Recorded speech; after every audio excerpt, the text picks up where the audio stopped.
آگے بڑھیں اور آپ کو بتائیں انڈین الیکٹرل بانڈ کرپشن کے نئے حقائق بھارت کے تاریخ کی سب سے بڑی انتخابی دھاندلی کے نئے حقوق منظر عام پر آ گئے ہیں۔ بی جے پی کا اربوں کا انبن بھارتی عوام کے سامنے اشکار ہو گیا ہے۔ مودی سرکار نے الیکٹرل بانڈ کے نام پر بھارتی کمپنیوں سے چندہ جمع کیا اور اس کا آدھے سے زیادہ حصہ خفیہ طور پر اپنے نام کر لیا۔ سکرول کی نئی رپورٹ کے مطابق ٹیلی کام اسپیکٹرم کی نیلامی کا معاملہ بھی مودی سرکار کا گھپلہ نکلا۔ اتر پردیش کے اس وقت کے وزیر اعلیٰ نریندر مودی نے بھی سپریم کورٹ کی اس فیصلے کی حمایت کی ہے، جو کہ بعد میں رات کو تبدیل ہو گئی۔ دسمبر 2023 میں مودی سرکار نے بغیر نیلامی کے ٹیلی کام اسپیکٹرم کے لائسنس اپنی مرضی کی کمپنیوں کو الاٹ کرنا شروع کر دیے تھے۔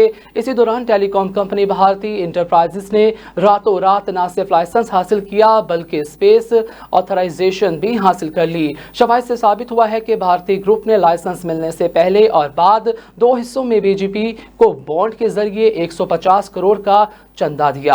بھارتی انٹرپرائزز کی مختلف کمپنیوں اور بھارتی ٹیلی میڈیا وغیرہ نے بھی اس دوران چندہ دیا اور یوں کل 236 کروڑ کا چندہ بی جے پی کو ملا ہے۔